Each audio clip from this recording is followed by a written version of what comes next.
श्री आदिनाथाय नमः। भक्तामर प्रणतमौलिमणि प्रभाणामुद्योतकं दलितपापतमोवितानं सम्यक् प्रणम्य जिनपादयुगं युगादा बालम्बनं भवजले पतितां जनानां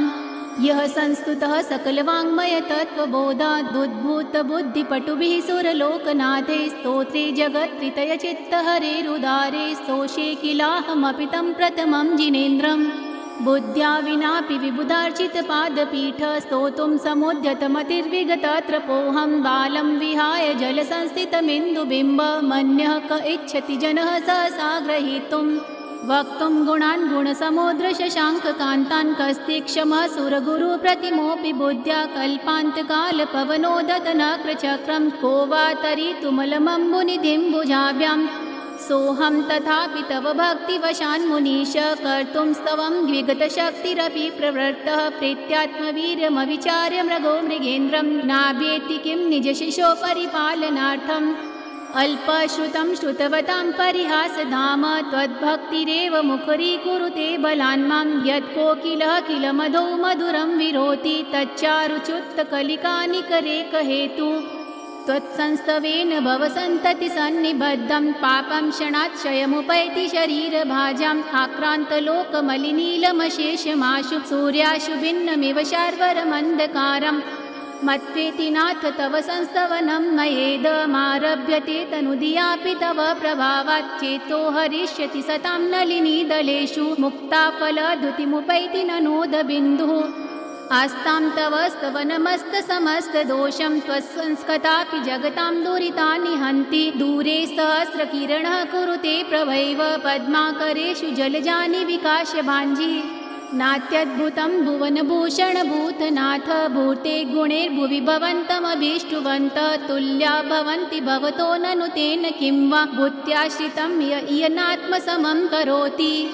दृष्ट्वा भवन्तमनिमेषविलोकनीयं नान्यत्र तोषमुपयाति जनस्य चक्षुः पीत्वा पय शशिकरद्युतिदुग्धसिन्धो सारं जलं जलनिधिरशितुं च इच्छेत् ये शान्तरागरुचिभिः परमाणुभिस्त्वं निर्मापितः त्रिभुवनैकललामभूत तावन्त एव खलु ते प्रणवः पृथिव्यां यत्ते समानमपरं न हि रूपमस्ति वक्त्रं क्व ते सुरनरोरगनेत्रहारी निशेषनिर्जगते त्रयोपमानं बिम्बं कलङ्कमलिनं क्व निशाकरस्य यद्वासरे भवति पाण्डुपलाशकल्पम् सम्पूर्णमण्डलशशाङ्ककलाकलाप शुभ्रागुणास्त्रिभुवनं तव लङ्घयन्ति ये संस्थिता श्रीजगदीश्वरनाथमेकं कस्तान् निवारयति सञ्चरतो यथेष्टम् चित्रं किमत्र यदि ते त्रिदशाङ्गनाभिः नीतं मनागपि मनो न विकारमार्गं कल्पान्तकालमरुताचलिताचलेन किं मन्दराद्रिशिखरं चलितं कदाचित्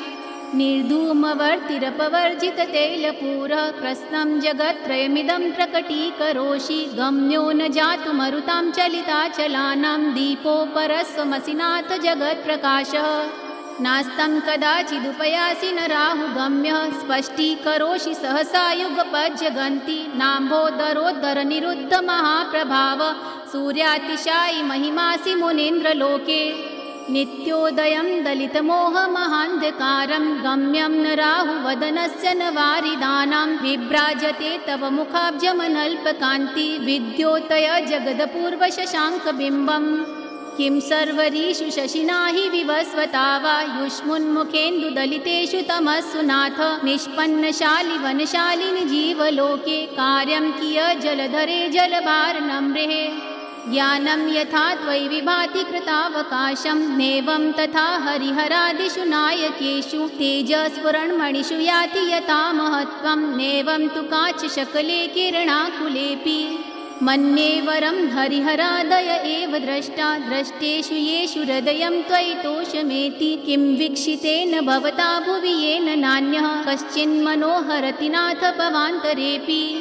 स्त्रीणां शतानि शतशो जनयन्ति पुत्रान् नान्यासुतं त्वदुपमं जननी प्रसूता सर्वादिशो ददति भानि सहस्ररश्मिं प्राच्येव दिग्जनयति स्फुरदंशुजालम् त्वामामनन्ति मुनय परमं पुमांसमादित्यवर्णममलं तमसः परस्तात् त्वामेव सम्यगुपलभ्य जयन्ति मृत्युं नान्यः शिव शिवपदस्य मुनीन्द्रपन्तः त्वामव्ययं विभुमचिन्त्यमसङ्ख्यमाद्यं ब्रह्माणमीश्वरमनन्तमनङ्गकेतुं योगीश्वरं विदितयोगमनेकमेकं ज्ञानस्वरूपममलं प्रवदन्ति सन्तः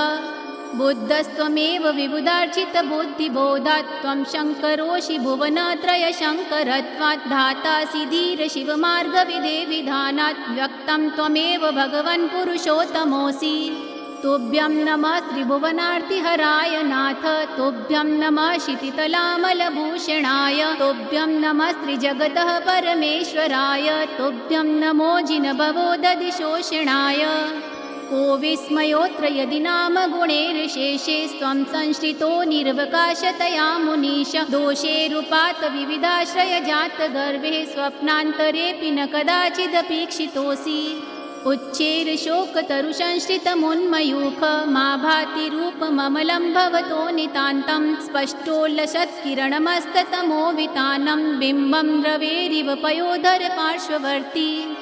सिंहासने मणिमयूखशिखा विचित्रे विभ्राजते तव वपुकनकावदातं बिम्बं वियद्विलसदंशुलतावितानं तुङ्गोदयादृशिरशिवसहस्ररश्मिः कुन्दावदात् चलचामरचारुशोभं विभ्राजते तव वपुकलद्योतकान्तम् उद्यच्छ शाङ्खशुचिनिर्झरवारिधार मुच्चेस्तटं सुरगिरेरिव शातकुम्भम् छत्रत्रयं तव विभाति शशाङ्ककान्त मुच्चैः स्थितं स्थगितभानुकर प्रतापं मुक्ताफलप्रकरजालविवृद्धशोभं प्रख्यापयस्त्रिजगतः परमेश्वरत्वम् गम्भीरतारवपुरीतदिग्विभाग सेलोक्यलोकशुभसङ्गमभूतिदक्षः सद्धर्मराज जय घोषण घोषक्सन्न हे दुन्दुभिर्ध्वनति ते यशसः प्रवादी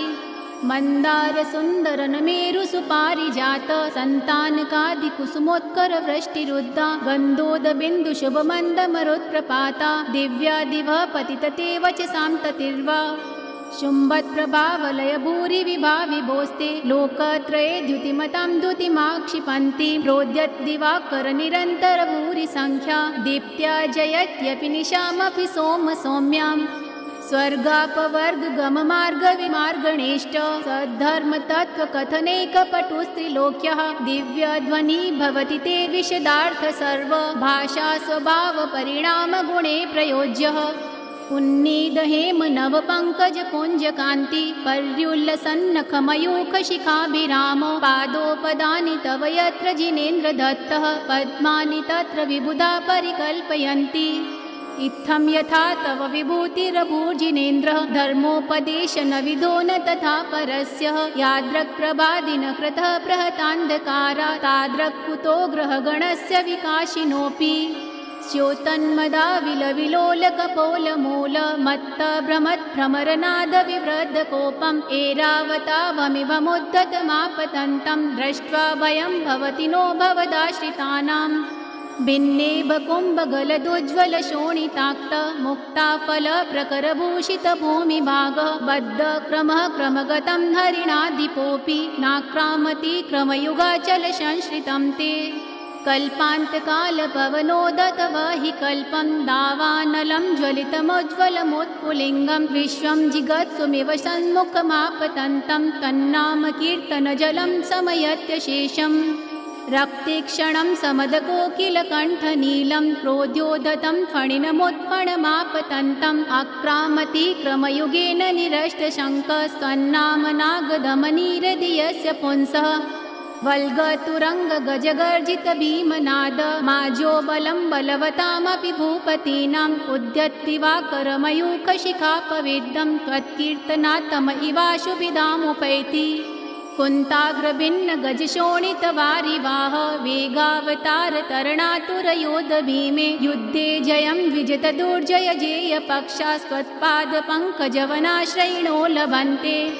अम्बोनिदोषुभितभीषणनक्रचक्र पाठीनपीठभयदोल्बडवाडभाग्नो रङ्गतरङ्गशिखरस्थितयान्पात्रास्त्रासं विहाय भवतः स्मरणाद्व्रजन्ति उद्भूतभीषणजलोदरभारभोग्ना शोच्यां दशामुपगताच्युतजीविताशः कत्पादपङ्कजरजो मृतदिग्धदेहा मर्त्या भवन्ति मकरध्वजतुल्यरूपा आपादकण्ठमरुशङ्खलवेष्टिताङ्गा गाढं बृहन्निगडकोटिनिग्रष्टजङ्गा त्वन्नाम मन्त्रमनिशं मनुजा स्मरन्तः सद्य स्वयं विगतबन्धभया भवन्ति मत्तद्विपेन्द्रमृगराजदवानलाहि सङ्ग्रामवारिधि महोदरबन्धनोत्थं तस्याशुनाशमुपयाति भयं विएव यस्तावकं स्तवमिमं मतिमानधीते स्तोत्रं स्रजं तव जिनेन्द्रगुणैर्निबद्धं भक्त्या मया रुचिरवर्णविचित्रपुष्पं धत्ते जनोय इयकण्ठगतामजस्रं तं मानतुङ्गमवशासमुपैति लक्ष्मी तं मानतुङ्गमवशासमुपैति लक्ष्मी तं मानतुङ्गमवशासमुपैति लक्ष्मी। श्री आदिनाथाय नमः। Please subscribe this channel.